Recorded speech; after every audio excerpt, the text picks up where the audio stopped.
Welcome to the Slop Farm. Enjoy the video.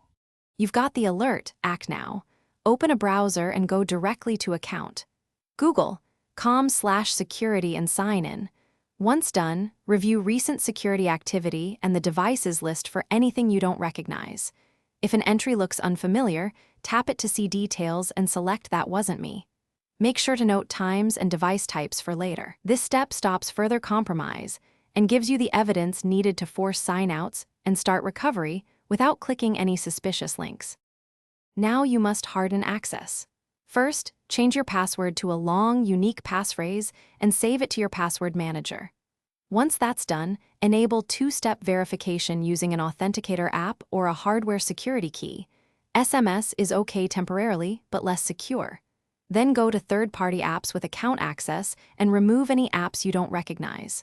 Finally, in devices, select Sign Out to force reauthentication on every suspicious session. This prevents an attacker from returning instantly. Finish by creating backup codes and storing them offline so you're not locked out.